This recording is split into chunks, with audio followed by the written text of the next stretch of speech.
Bonsoir tout le monde. Merci d'être là pour ce nouveau café littéraire de l'impondérable.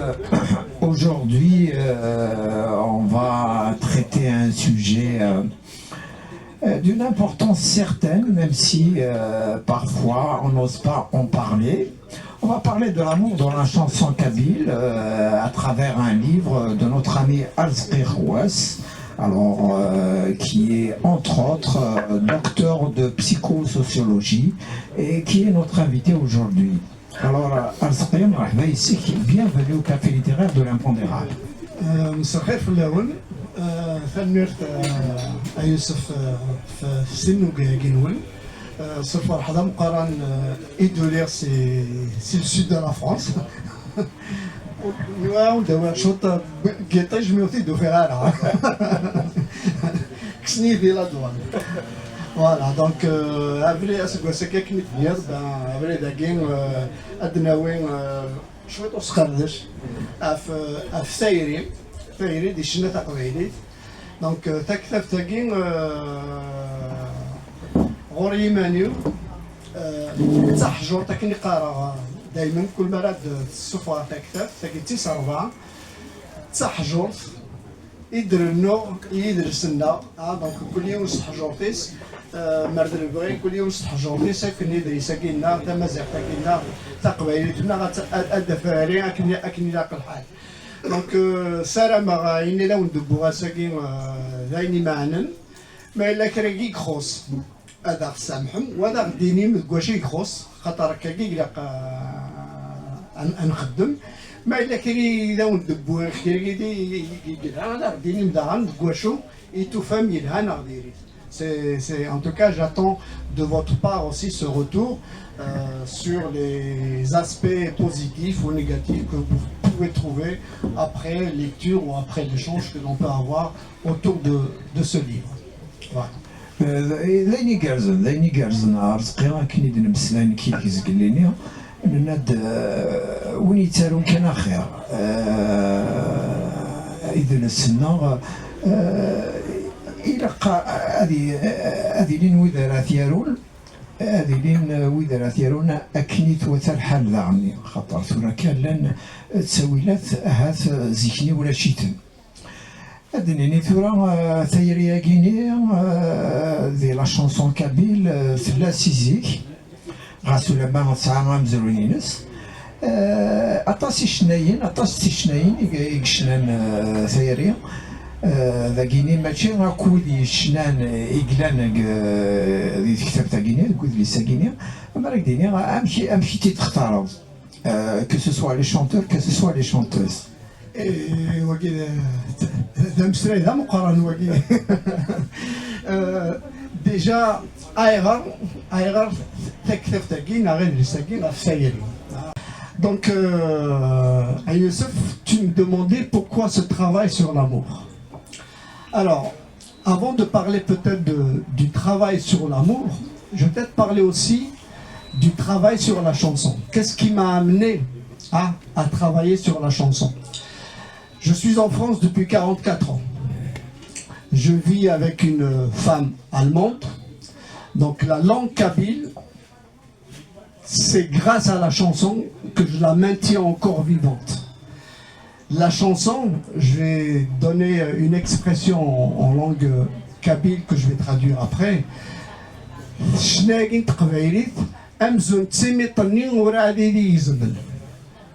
Voilà. C'est la chanson kabyle pour moi, c'est ce cordon ombilical qui me maintient encore en contact avec ma culture, mon village, ma famille, voilà. C'est grâce à la chanson que je maintiens encore mon expression et ma langue maternelle. Voilà, donc ça c'est le premier aspect qui me semble important de préciser. Donc ça fait 43 ans maintenant que je travaille sur la chanson. Mon premier travail a été une thèse de doctorat sur la question identitaire à travers la chanson kabyle. Voilà. Ensuite sont venus trois autres ouvrages. Le premier ouvrage qui s'est intitulé Chanson Kabylie Identité, l'œuvre de Louni Saït Menglat. J'ai choisi l'œuvre d'Aït Menglat pour illustrer en fait comment la chanson kabyle a évolué sur le plan thématique. Le deuxième livre, je l'ai consacré à la notion de révolte et d'espoir dans la chanson kabyle. Le troisième, c'est un ouvrage que j'ai dédié en hommage à notre éternel ambassadeur, Idil, et celui-là, c'est autour de l'amour. Donc, c'est toutes ces questions-là qui m'ont amené à travailler sur la chanson. Alors, parler de la chanson d'amour sans parler de la chanson, comment elle est vécue dans la société kabyle, il y a un manque, vous comprendrez. Donc, dans la société kabyle, le fait de chanter, c'est pas un acte qui est facile. On ne peut pas chanter n'importe quoi devant n'importe qui, n'importe où. Les femmes, elles chantaient essentiellement dans les fêtes, elles chantaient chez elles, à la maison, et qu'est-ce qu'elles chantent chez elles? C'est des berceuses, quand elles font dormir leurs enfants, elles chantent leurs soucis, leurs conditions de vie, et elles chantent aussi à la fontaine. À la fontaine, quand elles se retrouvent entre femmes, parce que la fontaine, dans la société kabyle, c'est un lieu qui est essentiellement destiné aux femmes. Tout homme qui s'aventurerait à aller jeter même un regard de loin à la fontaine, il peut faire l'objet d'une amende, en tout cas d'une sanction de la part de l'assemblée du village. Les hommes, où est-ce qu'ils chantaient? Les hommes, ils chantent essentiellement quand il y a un défunt, quand il y a un mort, du janazat. Ils chantent aussi à la mosquée, le Coran. Et ils chantent aussi, c'est essentiellement les bergers, ils chantent à la montagne avec leurs flûtes quand ils accompagnent leurs troupeaux. Il y a aussi un quatrième espace dédié, c'est pas forcément de la chanson, mais c'est dédié à des joutes oratoires, c'est les marchés. Et l'une des plus grandes joutes oratoires, c'est celle qui a opposé les deux grands poètes de la société kabyle, c'est Si Mohamed Mohamed et Cheikh Mohamed El-Hussi. Voilà, donc quand on pose le cadre, on peut après arriver à pourquoi l'amour. Mon ami Arzqi Khawass, ça c'est l'histoire, ça c'est le passé. Alors quelqu'un qui t'écoute croirait que c'est toujours pareil dans la société kabyle. La société kabyle d'aujourd'hui c'est métamorphosé. Donc, ce que tu viens de dire, c'est la Kabylie de jadis. Aujourd'hui, la société kabyle, elle est traversée par mille et un phénomènes et elle s'est à son tour mondialisée. Donc, aujourd'hui, les repères ne sont plus forcément les mêmes. Même si il reste des choses, il reste des codes, effectivement, et il reste encore des règles de société, mais la société kabyle, elle aussi, a changé. C'est pour ça que je me suis permis de te demander comment tu as procédé pour sélectionner les chanteurs, parce que dans la société kabyle, il y a aujourd'hui des milliers de chanteurs. Oui, alors, donc, pour compléter ma réponse et venir à la thématique de l'amour. Alors, pour illustrer un petit peu ce que tu viens de dire sur cette évolution de la société kabyle, il y a une très belle chanson de Louni Saït Menglat, Thaïri. Dans Thaïri, à un moment donné, il dit la chose suivante, et c'est une phrase, c'est un petit vers qui exprime de façon très très forte justement cette évolution de la société. Il dit quoi, Louni Saït Menglat? Il dit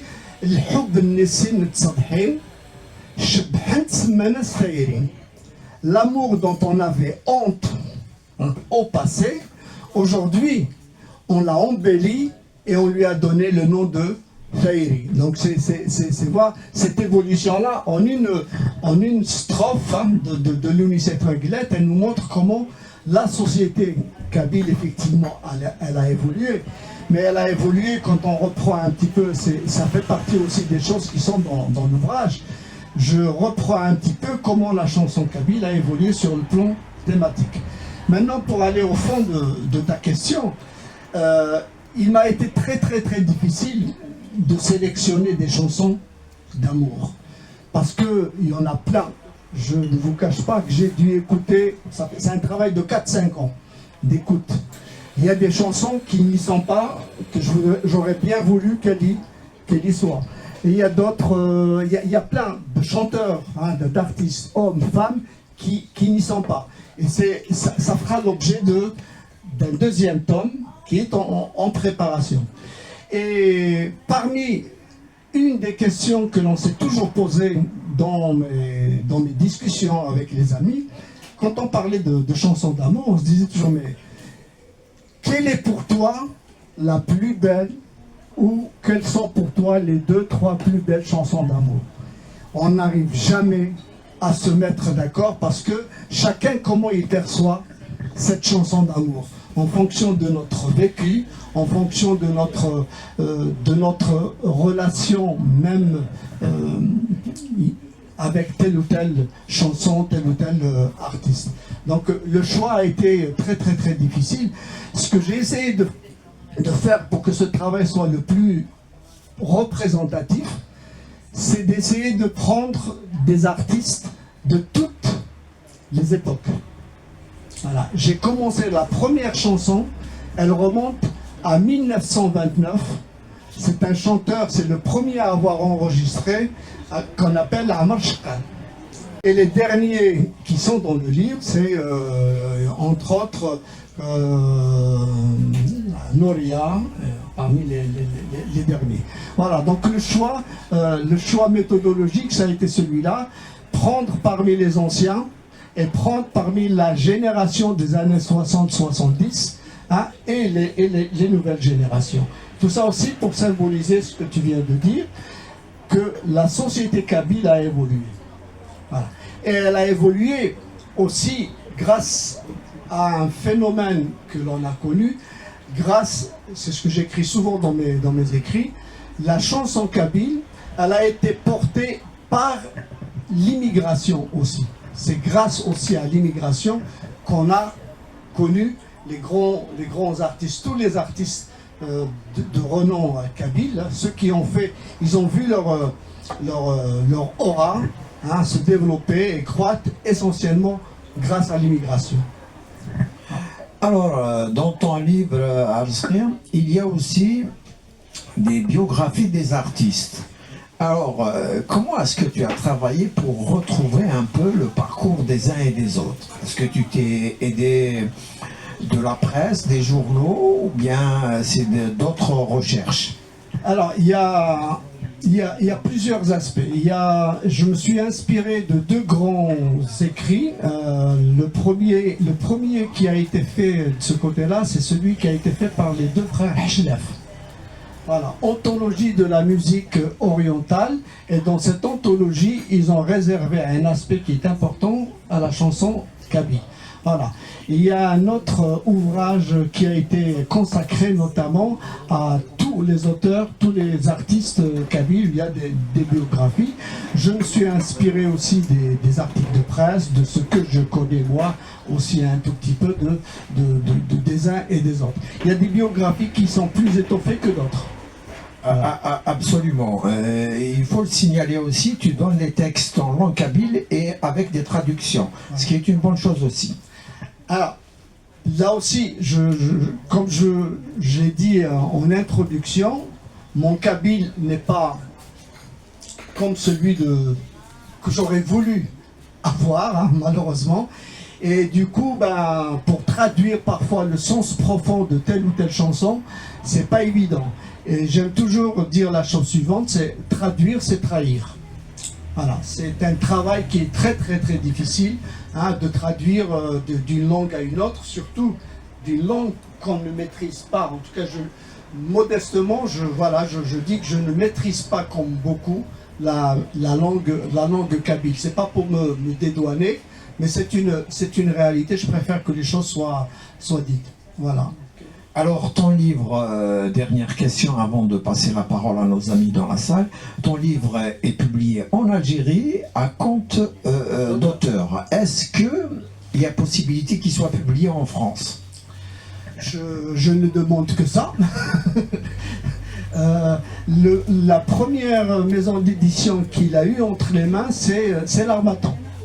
Alors l'Harmattan, ils m'ont fait des éloges là-dessus, mais à l'époque, quand je l'aurais présenté, l'ouvrage, il présentait, alors on va dire, autour de 420 pages.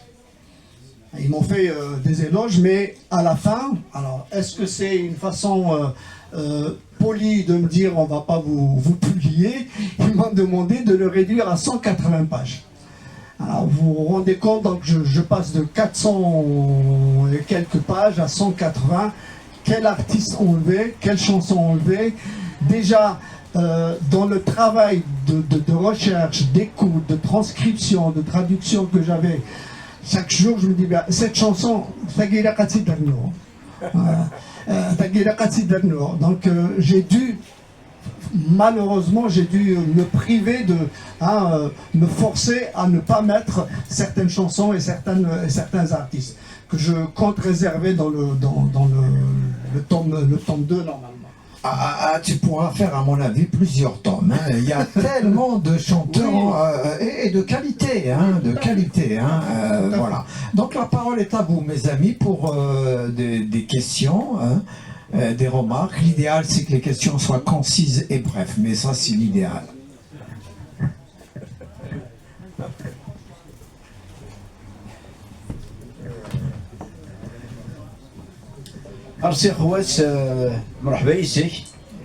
Bienvenue au café littéraire de l'impondérable, un café littéraire quasi légendaire de notre ami Youssef Zirem. Alors, tu as essentiellement écrit sur la chanson kabyle, la chanson kabyle, et puis est-ce que c'en est?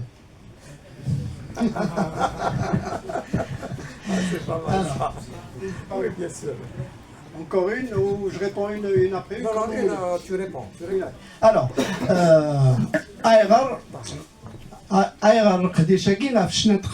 je vous ai déjà donné une première des éléments de réponse. La chanson kabyle est pour moi cette flamme que l'on doit préserver, couvrir pour qu'elle ne s'éteigne pas. Ça fait partie de ce cordon ombilical. La deuxième raison, elle est liée au fait que lorsque je suis arrivé en 81 en France, initialement je ne devais pas du tout faire de la sociologie. J'étais inscrit pour un diplôme d'études supérieures en ergonomie. J'ai validé ce que je pouvais valider comme communauté de valeur. Il me restait un stage de 2 mois à effectuer. J'ai pas trouvé de stage. Donc j'ai pas pu valider mon DSS et je me suis retrouvé l'année d'après sans projet. Je me suis inscrit à un DEA en ergonomie pour l'histoire. Au bout de 4-5 mois, avec mon directeur, celui qui était censé être mon directeur de thèse, 3-4 mois de travaux, je remettais des travaux, jamais je n'ai eu un retour. J'ai abandonné le DEA et je suis allé vers la psychologie sociale. Donc c'est là que je me suis retrouvé. Et puis, le hasard a fait que dans les rencontres, j'ai rencontré des gens à l'ACB, j'ai rencontré Delmoulud Namir Flessiafor, on a rencontré des gens qui fréquentaient l'ACB dans les années 80. Et c'est là que j'ai découvert combien on est dans un pays qui nous a offert une opportunité pour découvrir notre culture, notre histoire, alors qu'on n'avait pas tous ces lieux là. Donc je me suis dit, voilà une raison supplémentaire, c'est aussi cette raison-là qui m'a poussé à travailler sur la chanson, mais comme objet d'étude et comme manifestation collective de notre identité qui était menacée. Voilà donc la deuxième raison principale qui fait que je travaille sur la chanson kabyle. Est-ce que je chante? Non. Je fredonne comme pas mal d'entre vous. Je me suis essayé à la guitare, ça n'a pas marché. Donc du coup, il me restait que le stylo. J'ai essayé de faire du mieux que je pouvais. Je pense modestement apporter ma contribution à la sauvegarde de notre culture dans un esprit qui est le suivant, dans un esprit de tolérance et de respect de nos différences. Moi, je suis très très fidèle au message de Idir. Idir, il dit « Je n'ai rien à revendiquer. L'identité, ma kabylie, mon amazélité, elle est en moi. Mais je suis ce que je suis. » Et il a toujours défendu cette identité dans un esprit de tolérance et de respect de nos différences. Et c'est le combat que j'essaye de mener modestement à mon humble niveau. Voilà. Ma question c'est que j'écoute un peu tout le monde, mais dans les chansons d'amour, dans la chanson kabyle en général, c'est toujours l'homme qui est un peu, c'est-à-dire qui est l'acteur en fait de l'amour, de ce qu'on peut appeler l'amour, c'est-à-dire que c'est toujours l'homme. Tu vas regretter, c'est-à-dire la femme, elle joue toujours un rôle mineur, c'est-à-dire que c'est comme si l'homme, c'est lui qui décide d'aimer ou de ne pas aimer, et la femme est là juste pour, voilà, c'est-à-dire que lui, il a le beau rôle, et que la femme, en fait, n'apparaît pas et ne peut pas avoir ce désir d'amour elle-même. Vraiment.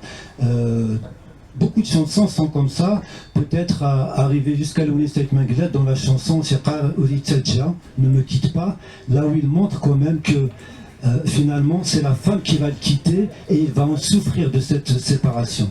Mais globalement dans les chansons kabyles, c'est toujours l'homme qui a le bon rôle dans l'histoire de l'amour, en fait, de cette histoire. Est-ce que parce que les femmes ne chantent pas?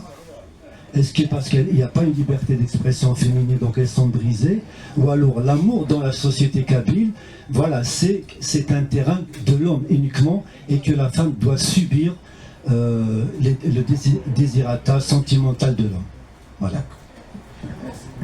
Alors, merci beaucoup pour ta question, Tahar. Elle brasse plusieurs aspects en même temps. Le premier aspect, et cet aspect-là, il concerne l'ensemble de la société. On est sur un terrain glissant, même si la société a évolué. Je pense que dans notre rapport à l'amour, le fond est toujours le même. Il y a toujours cette pudeur. Et je cite toujours en exemple la fameuse lettre de Idir à sa fille. Tu sais, ma fille, chez nous, il y a des choses qu'on ne dit pas. Jusqu'à maintenant, il y a encore cette pudeur. Elle est encore prégnante. L'amour, c'est quelque chose d'interdit. Tu as parlé de l'Unicet Megillat. Dans notre société, dans la société kabyle, moi, dans mon ouvrage, j'ai distingué deux types de chansons d'amour. La chanson de l'homme et la chanson de la femme. Ce sont deux chansons dont l'amour a été abordé de façon complètement différente. Il y a quelque chose qui les unit. La chanson d'amour kabyle en général, elle est empreinte de tristesse et de mélancolie. Chez les hommes, en général, avant de parler des hommes, pour continuer mon propos, l'amour c'est quelque chose qui est interdit. L'amour c'est quelque chose qui doit être caché, que l'on ne peut pas exposer, pour plusieurs raisons, dans la pudeur. Et il y a une image qui me revient systématiquement quand je parle de ça, c'est une des chansons de l'Unicet Megillat Sekar, Athine Ravenam Ithri, au toi qui était un astre qui a disparu. Ithri, il est loin, il a disparu. Et cet éloignement, c'est cet amour qui est imaginé, qui n'est pas palpable, que l'on ne peut pas toucher. Et c'est tout ça qui est chanté par l'homme en général. L'homme, comme tu le dis, il chante l'amour et il ose même prononcer à Jamila, Nadia, à Louisa. L'homme, il peut se permettre de citer une femme, même si c'est un amour imaginé. Ah, Lounisette Maguilade, je ne sais pas quand il chantait Louisa, si c'est vraiment Louisa qu'il a aimé. Mais en tous les cas, on s'y reconnaît tous dans cette Louisa. La femme, j'ai beau parcourir tous les textes, je crois que j'en ai trouvé une seule, c'est Massabou Shafat de mémoire, je crois qu'il chante Amouhand. Quelque chose comme ça. Mais il n'y a pas une femme qui ose citer le nom de son amoureux imaginé ou réel. Soit-il. Il y a cet aspect des choses. Il y a le deuxième aspect, les deux amours vont se retrouver par leur tristesse et leur mélancolie. La femme, quand elle chante l'amour, c'est un amour qui est lié à une séparation, qui est lié à une trahison, qui est lié à quelque chose de très douloureux. Ce n'est pas le cas de l'homme. Et puis il y a aussi c'est lié, j'en parle de façon assez brève aussi, c'est lié au statut de la femme. Qu'on le veuille ou pas, bien qu'on ait évolué, socialement, le statut de la femme, il souffre encore de cette minorisation de la femme dans notre société. Arthura, jusqu'à maintenant 2025, c'est la famille, pas plus tard qu'avant-hier, mon frère a marié sa fille, ou il a donné les fiançailles de sa fille, mais c'est les parents du monsieur qui sont venus demander la fille. Les choses, ça évolue, ça avance, mais c'est tout ça qui s'imbrique, c'est tout ça qui est lié. Ben, quand on prend, pour moi, l'une des plus belles chansons d'amour, c'est Srandreyor de Lounisette Maguilade. Quand on prend cette chanson, quand on prend cette chanson-là, elle dit, le titre, il dit « À tort, tu m'as condamné ». Il dit « Il dit « Le mhibba النار تتوكل بالكانون في غير ورغم سي صغارا تتوسل أكني ونور تسنوسو ». Notre amour est dans un brasier, il est en train de se consumer. C'est des images, tout ça, qui montrent quoi? Les deux regards de deux personnes qui se sont croisées et il y a le coup de foudre qu'il y a entre ces deux personnes. À un moment de cette histoire d'amour, il dit moi, de ces cendres naissantes, je vais être emporté par le vent et je deviendrai un nuage. Et de ce nuage, je viendrai, ou je t'enverrai la pluie qui va faire renaître tes racines. Donc il va la faire renaître. Donc, et à la fin, elle se termine comment l'histoire? Il dit voilà l'été qui arrive. Moi du ciel il va m'effacer. Et toi, il va faire quoi? Il va te brûler tes pétales. Donc il y a toujours ce rapport. C'est la force de Lounisette Maguilade dans cette dichotomie, ces oppositions permanentes entre l'eau qui donne la vie, le soleil qui tue, entre voilà, ces oppositions permanentes entre la mort et la vie, entre l'eau et le... Voilà. C'est tout ça, c'est tout ce contexte-là qui fait justement ces différences de façon de chanter. Et la femme, elle chante la trahison. Et lui, deux très belles chansons qui illustrent ça. C'est Ba'ya Farah, Iqsi Uzer. Iqsi Uzerem Yidjay Smis, Amma Salim Demmalin de Moulis. Donc il dit quoi? Un serpent m'a piqué, plutôt m'a mordu, et il m'a laissé sa semence. Sa semence, son venin. C'est quoi? C'est le rapport. Voilà, c'est les deux.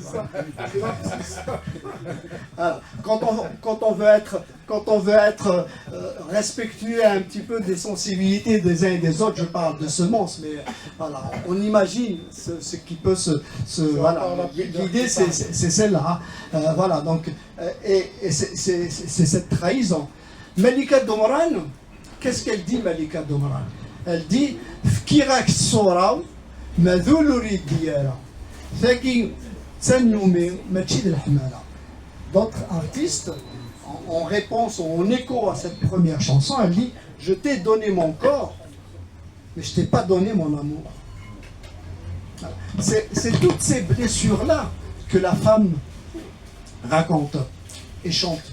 Voilà. Je ne sais pas si j'ai répondu à...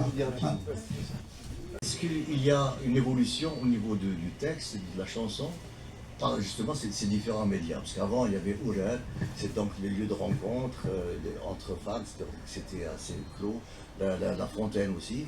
Mais là, donc, c'est un public beaucoup plus large et plus étendu. Alors, forcément, dans l'ouvrage, je réserve aussi un petit chapitre que j'ai intitulé « De la poésie à la chanson ». Hein, comment on est passé du stade du chant, hein, ou de la récitation de poèmes, au stade d'aujourd'hui de la chanson. Et il se trouve qu'on a tendance à dire, et là je vais répondre encore partiellement à la question précédente, on a tendance à penser que c'est l'homme qui a libéré l'homme pour aller chanter. Mais en réalité, quand on retrace l'évolution de la chanson kabyle et l'évolution de la société kabyle, c'est la femme qui a été la première à chanter. À part Amar Chkhal qui est l'un des premiers, mais c'est les femmes, hein, les femmes notamment dans les années 30, avec les fameuses émissions en langue arabe et kabyle, hein, c'est Leia Mina et compagnie qui ont libéré, hein, le milieu kabyle, hein, qui ont permis à l'homme d'aller chanter. Les premières professionnelles, c'est ces femmes-là qui ont été, elles ont touché leur petit... voilà. Donc c'est la femme qui... Alors, est-ce que les médias d'aujourd'hui permettent une meilleure diffusion? Incontestablement. Parce que je prends un exemple, c'est une image qui m'a marqué. Dans les années 70, j'allais dans le village de Slimane Azem, à Gounid Gavara. J'ai ma soeur qui est mariée là-bas. On était à 19h, début des années 70, à 19h, on n'entend plus une mouche. On ouvre la radio, Radio Paris, pour entendre la voix du fils du pays, Slimane Azem. C'était le seul chanteur kabyle qui rentrait dans les familles. Voilà. Et donc aujourd'hui, aujourd'hui, les femmes kabyles chantent. Les femmes kabyles jouent de l'instrument, ce qui n'était pas le cas. Alors, quand on retrace le parcours artistique de Sherifa, de Hanifa, elles ont toutes, Jamila, elles ont toutes bravé les interdits, et elles ont bravé les interdits, elles ont subi les pires humiliations. Hanifa, elle est morte dans l'indifférence totale. Voilà. Et, je pense qu'il y a de ça. Aujourd'hui, on a cette chance de pouvoir médiatiser, de pouvoir diffuser. Et puis, c'est là aussi que la société kabyle a évolué. Aujourd'hui, dans les familles, on trouve des papas qui encouragent leurs filles à aller chanter, ainsi de suite. Par contre, je pense, et je me souviens d'une émission que j'ai faite avec notre ami Mouh Cherbi, dans début des années 80, à l'époque à la radio. On parlait justement de mon premier travail autour de la question identitaire, du statut de la femme. Et comment elle s'appelle, Djurdjura, elle a appelé, elle dit, parce que j'avais fait une intervention, moi Shelby, il m'a posé la question, qu'est-ce que tu penses de l'évolution de la chanson, le jour où dans notre société, on accepte, ou qu'un kabyle accepte d'épouser une chanteuse, d'épouser une artiste, on pourra penser ce jour-là qu'on a fait un pas. Et elle m'a appelé pour me remercier, pour me dire, monsieur, effectivement, on est encore dans cette société, parce que vous savez très très bien ce que cette femme a subi elle-même comme réprimande de la part de sa famille. Et je pense que jusqu'à maintenant, aujourd'hui, même s'il y a une énorme évolution dans l'esprit encore du Kabyle et de l'Algérie en général, épouser une artiste, on sait très très bien que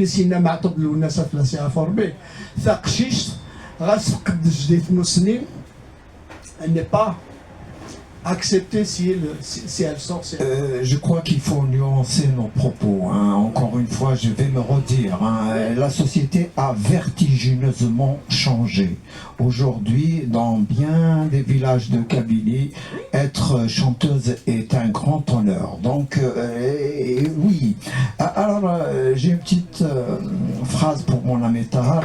Les femmes kabyles aussi chantent l'amour, hein, et elles chantent et parfois peuvent être aussi dures que l'homme vis-à-vis de l'homme, hein, et elles se sont vraiment imposées. Hein. Zohra, Noara, Yasmina ont vraiment imposé leur empreinte par des chansons et des textes très forts. Hein. Voilà. Il y avait une question, je pense. Oui. L'amour en Kabylie, il faut le dire, c'est quand même c'est une société très conservatrice, corsetée par des tabous.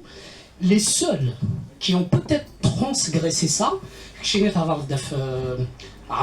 comment il s'appelle, mais en fait, si on regarde l'amour, la première fois que ça a été un peu, disons, utilisé en public, c'est plus les poètes. C'est que c'est Mohammed, c'est lui qui est dans les années 1800, qui a Nirasem Fet Zarqaqan. C'était quand même sauf qu'Amdah, il était accepté, alors que le chanteur, lui, il était plus subversif, plus tentation, plus égarement. D'ailleurs,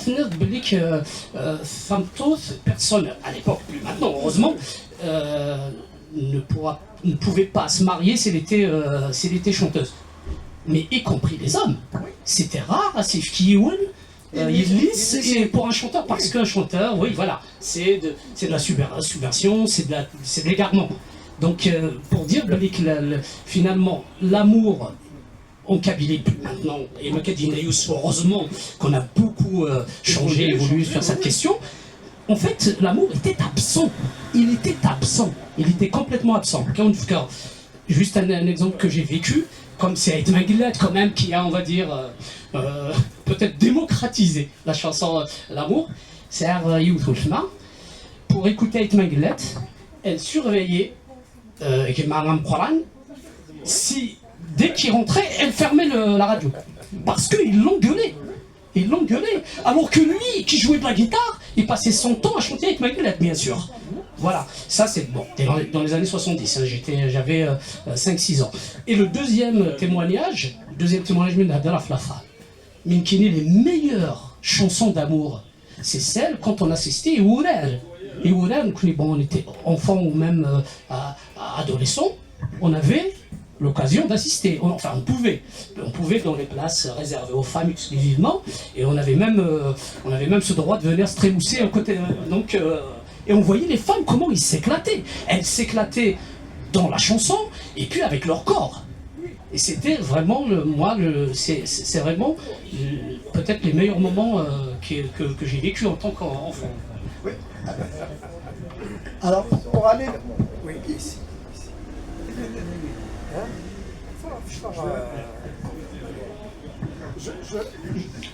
Je compléterai.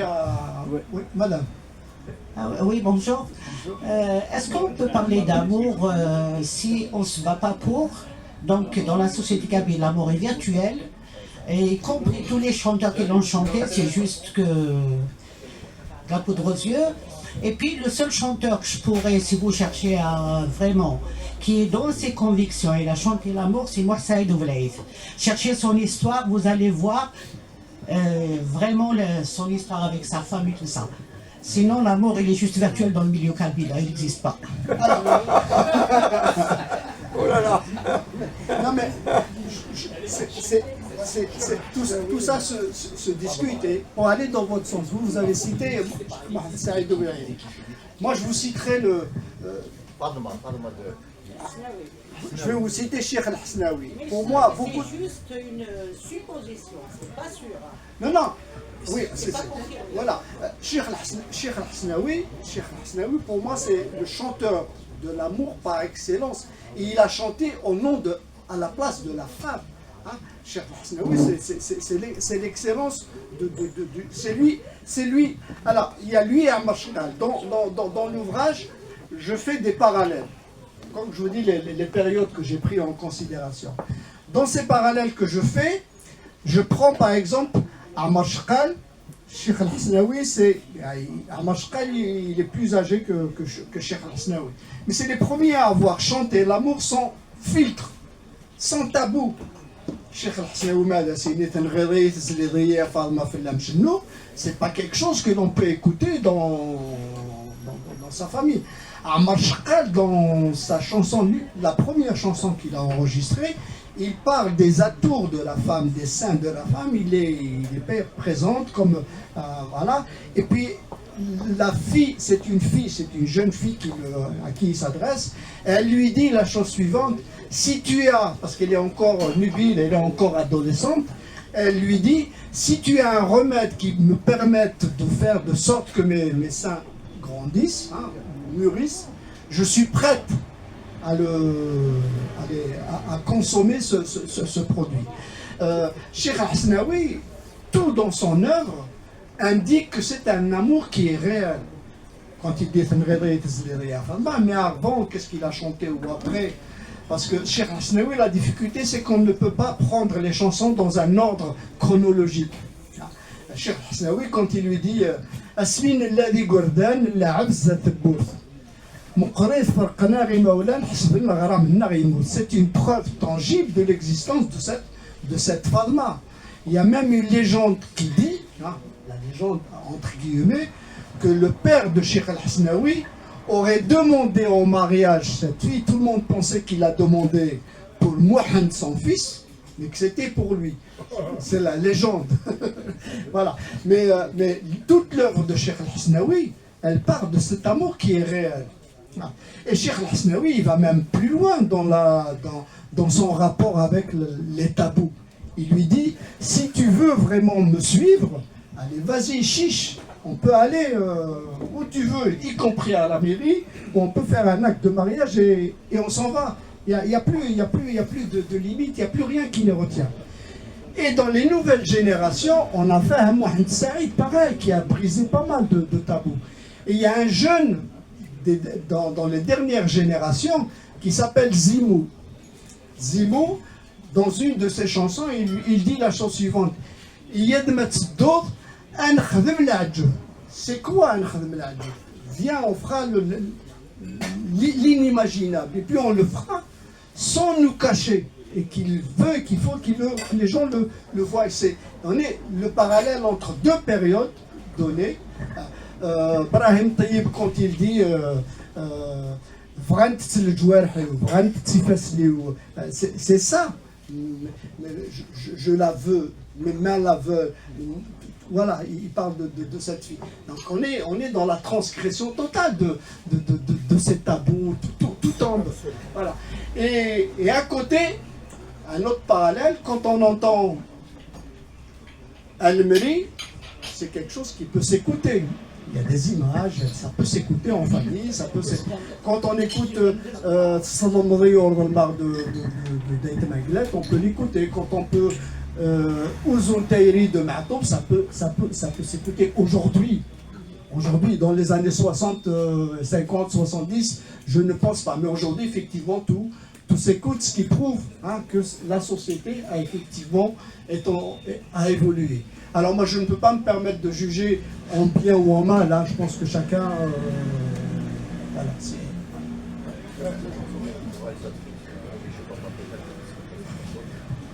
Bonsoir. Bon, le sujet a dérivé un peu, mais pour en revenir aux femmes, qu'en est-il de Tao Samrouche? Alors, je précise un peu, je me souviens d'un reportage que j'avais vu sur elle où elle disait qu'elle était comme la figue de Barbarie, elle piquait. Toutes les femmes sont des figues de Barbarie pour les Kabyles. Oui, il ne faut pas s'approcher. parce que y a 150 000 qui sont là pour regarder. Il y a Malika, plutôt Fadela Marabet, la sociologue algérienne, qui dit la chose suivante. S'il est difficile d'être une femme en Algérie, il est encore inimaginable, voire impossible d'être une sœur de quelqu'un, parce que c'est 1150 yeux qui sont là à te regarder. C'est les cousins, c'est les oncles, tout le monde est là derrière à veiller sur cette femme et à veiller sur quoi? Comme dit Mouloud Feraoun, à veiller sur son imam. Mouloud Feraoun, dans le journal de Kabylie, dans son journal, il dit que les Kabyles ont placé l'honneur de la famille dans l'intimité de la femme. Et il dit qu'à un moment donné, l'homme, quand il a été question de sa survie, de sa vie, quand l'armée française, quand les soldats français venaient dans les villages, ils fouillaient les maisons, ils fouillaient aussi sans doute toutes les femmes qu'ils trouvaient. Et pendant ce temps-là, l'homme, il fermait les yeux, le lendemain quand il revenait, c'est comme si de rien n'était. Pour dire le rapport qu'on a à cette femme. Voilà. Je vais revenir sur la dame, il a parlé de Tansarmon. Merci de m'avoir invité à participer par ma peinture. Et la question, en fait, je vais revenir sur Tansarmon. Parce que Chérifa travaille, d'ailleurs moi j'ai eu l'honneur et la chance de connaître Chérifa, et j'ai toujours dit à Chérifa, vous les fans, parce qu'il était un peu compliqué de quand toujours c'est toujours vous étiez des fans qui ont fait un travail intellectuel, qui les fans artistes des intellectuels nés. Parce que je vais revenir à, quand même à, comment elle s'appelle, qui est une artiste intellectuelle. Je militais où il disait que peut-être l'homme, il a écrit, il n'a pas chanté, mais il a écrit. D'ailleurs, dans ses chansons Tansarmouch, où il a chanté beaucoup les textes de Simon Hamad, comme il a chanté les textes de recueils de chants anciens de son frère. Dans la chanson Le Menfi, où il disait, il parlait d'une chanson d'amour, d'années qu'on a fait des villages par l'histoire d'amour qui était grave pour eux parce qu'ils ont fait l'interdit, ils ont vu qu'ils ont consommé l'amour, et une fait nous parce qu'ils l'ont damné. Et dans la chanson Tansarmon, il s'est mis à la place de l'homme parce que intellectuel qu'il était, Tansarmon, il pouvait juste chanter à la place de la femme. Non, il s'est mis à la place de l'homme, où il disait dans le texte qu'il m'a fait, d'ailleurs, dans un texte en kabyle, زماني المنفير تقصد المحاني كل ثي غير حلقة دخان القوت يقولي ذي لي شراب مي غير سمحني من المنان سمحين دودي ديال السلبي عيني سمح يجيلو يخلال. Ça veut dire il chante à Aïni. Juste pour dire que Tansarmon aussi l'a chanté, elle a rendu à César ce qui est parti à César, elle a toujours dit l'homme peut-être elle n'a pas chanté mais il a beaucoup écrit. Merci. Alors, pour aller dans ton sens, on raconte aussi qu'une bonne partie des chansons qui étaient interprétées lors des fêtes des Maréouis, il semblerait, à vérifier, que c'est des textes d'hommes. C'est les hommes qui donnaient les textes à leurs sœurs, pour les chanter dans les fêtes des Maréouis. C'est ce qui se raconte, c'est quelque chose qui est à vérifier. Ah oui.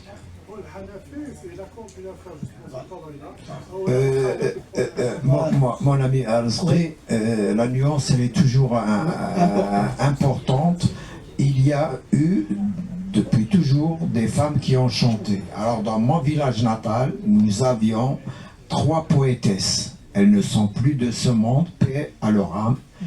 Écoutez bien, elles se sont mariées dans d'autres villages, mais quand nous avions une fête chez nous, elles revenaient au village et elles animaient le village avec leurs propres chansons, leurs propres poèmes, leurs propres textes. Elles ont toujours été respectées jusqu'à leur mort, paix à leur âme. Alors, est-ce qu'on a oublié quelque chose avant la dédicace? Alors, qu'est-ce que je peux rajouter dans... Ah oui, je termine la comparaison. J'ai parlé des duos que l'on peut comparer à Sherif Khaddam, Ma'toub, donc c'est des périodes différentes. Chez les femmes, on a effectivement Hanifa, Bahia Farah, mais on a aussi de ce côté-là, on a du Malika Doumara, Nouara, les nouvelles générations. Alors, ce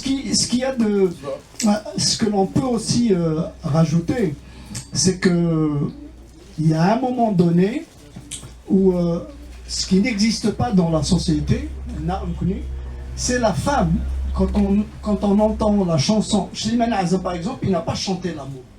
Slimane Azem, il a chanté son affection, entre guillemets, de la femme kabyle laissée au village. Idir n'a pas chanté l'amour. Idir, il a chanté son affection pour la femme kabyle en général, a commencé par sa grand-mère, sa mère, ainsi de suite. Et Slimane Azem, comme Cheikh Al-Hasnaoui, Slimane Azem dans le duo qu'il a fait avec Bahia Farah, c'est l'une des rares fois à l'époque, pourtant figurons-nous, on est dans fin des années 50, début des années 60, où c'est la femme qui dit au mari qui est à l'étranger,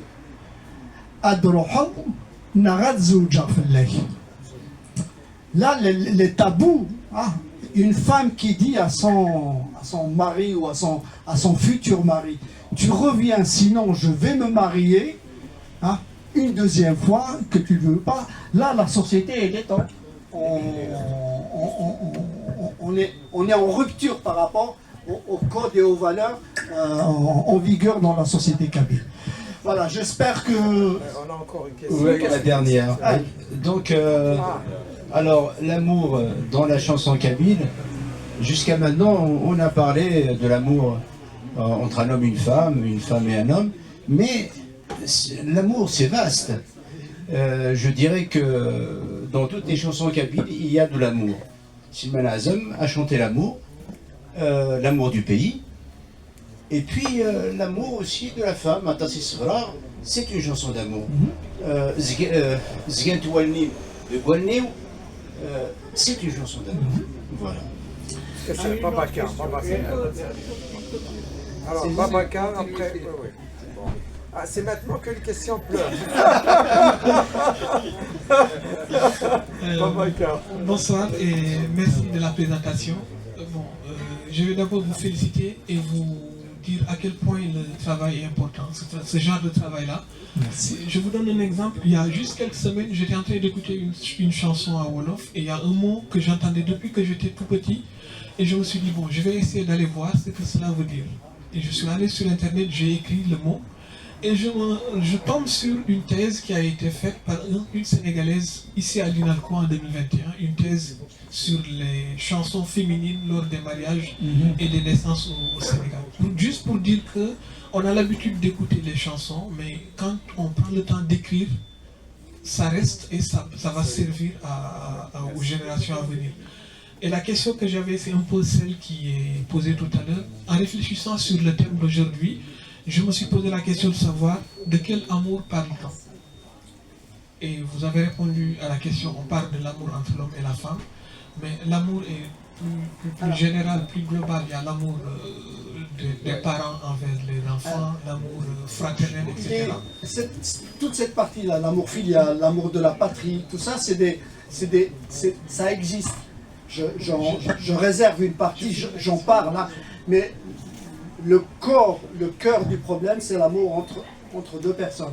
Mais je parle de l'amour filial, évidemment. Je parle de l'amour de la patrie. Je parle de l'amour de la terre. Il y a tous ces aspects-là. Pour revenir et peut-être terminer, je voudrais aussi finir sur une note qui symbolise aussi un petit peu toute cette évolution de la société kabyle. Elle se présente aussi dans les années 30. Je disais tout à l'heure qu'il y a eu la création des émissions en langue arabe et kabyle, les ELAC, en 37 exactement, par une certaine Madame Tassadit.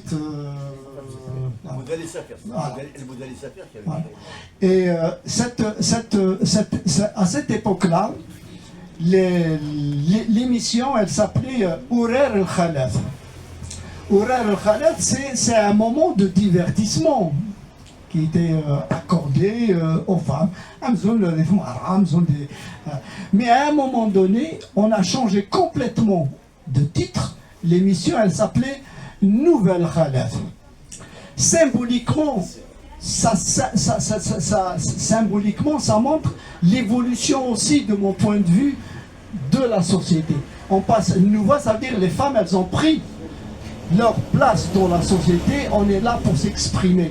Même si on ne doit malheureusement parler que de ce qu'elle vivait comme condition, mais n'empêche, le terme Nouva, c'est un moment de rupture. Symboliquement, c'est un moment qui est très très fort. Plus de 40 ans en France, quand vous écoutez des chansons à texte d'amour françaises, tout ça, pour quelle profondeur penche votre cœur entre la chanson d'amour française et la chanson d'amour de chez nous? Chez nous. Ah oui, d'accord. Moi, dans la chanson d'amour française, Ne me quitte pas, évidemment, pour moi c'est une référence. Je peux citer aussi Edith Piaf, Brassens, tout ça c'est des références. Alors j'espère que dans le prochain livre, on trouvera ce qui est pour moi la meilleure chanson d'amour de la chanson nord-africaine, pas seulement kabyle, c'est Olim de Mhend. Il faudra l'étudier. Merci. Tanmer.